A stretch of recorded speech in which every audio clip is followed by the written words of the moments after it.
Iran breaks its silence on Kamikaze Dolphins just days after taking revenge for the sinking of its warship IRIS Dena in the Indian Ocean. U.S. Defense Secretary Pete Hegseth, who insisted Iran has no Kamikaze Dolphins, is left red-faced as Tehran boasts of stealthy Dolphin submarines lurking in the Strait of Hormuz. I haven't heard the Kamikaze Dolphin thing. It's like sharks with laser beams, right?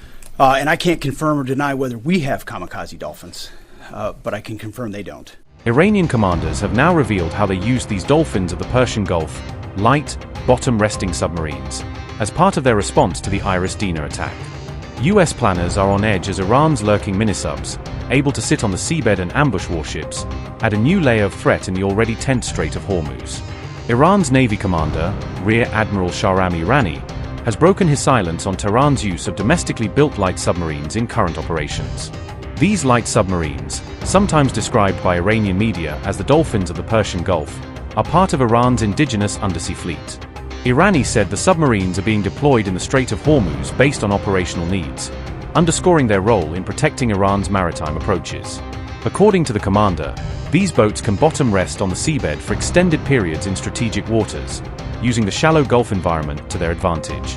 This bottom rest capability allows the submarines to monitor and, if required, engage hostile vessels moving through choke points such as the Strait of Hormuz, Irani noted.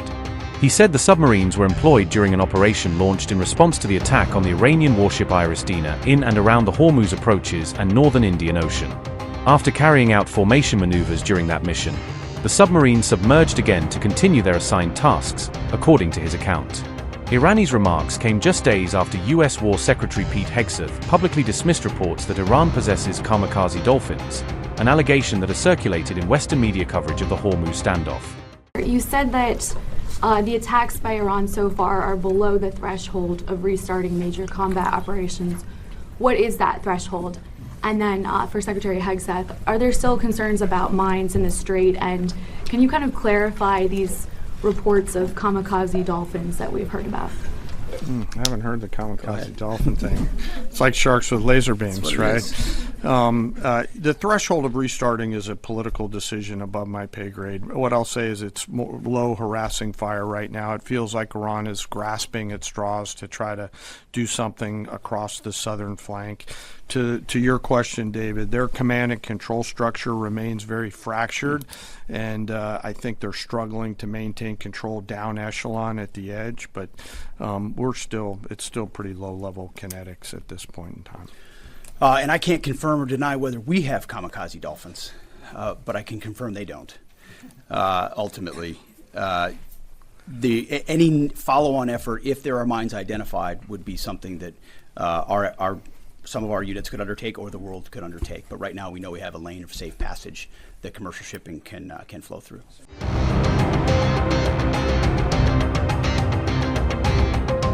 Iran's IRGC has issued a sharp warning against any attacks on the nation's oil tankers or commercial vessels, framing them as a red line in the ongoing standoff with the United States. Tehran threatened that any fresh strike on Iranian shipping would trigger a heavy attack on U.S. military bases and allied warships operating in the region. The IRGC Aerospace Force added that its missiles and drones have already locked onto designated targets, according to a statement carried by Press TV. Brigadier General Saeed Majid Musavi, a senior IRGC commander, said Iranian forces are now waiting for the final order to fire, emphasizing that the weapons are pre-targeted and ready.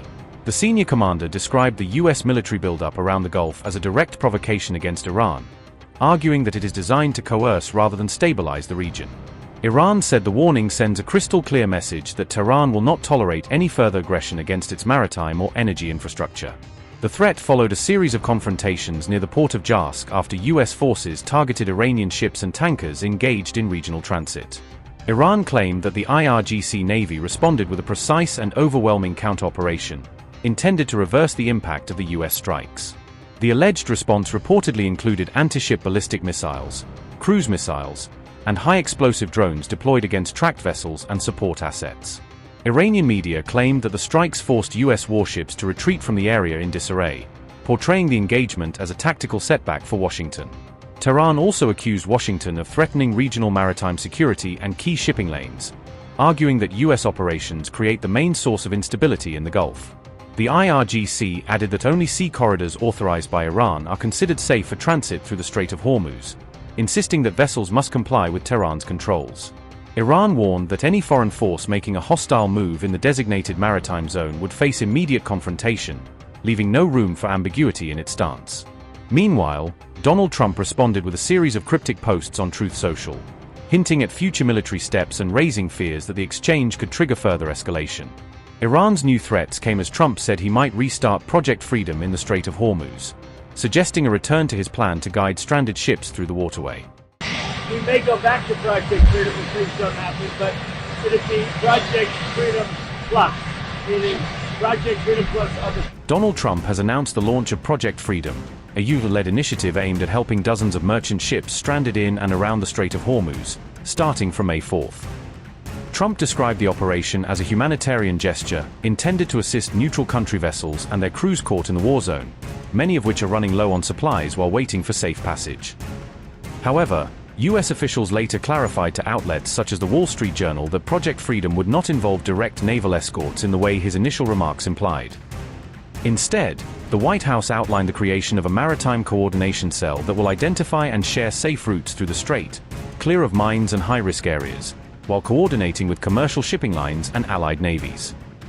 This signals a more limited, advisory role for the U.S. military than the image of warships physically shepherding tankers through the choke point that Trump's announcement initially suggested. Subsequently, Trump announced he was halting Project Freedom just 36 hours after its launch, citing progress in negotiations and pressure from regional allies.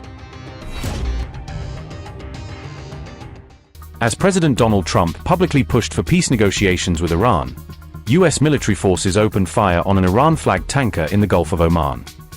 The United States said the vessel was attempting to reach an Iranian port in violation of the ongoing maritime blockade in the region. U.S. Central Command confirmed the incident in an official statement released on May 6th, detailing the military confrontation at sea. According to CENTCOM, a U.S. fighter jet fired several rounds at the unloaded Iranian-flagged tanker, ultimately disabling the vessel during the operation.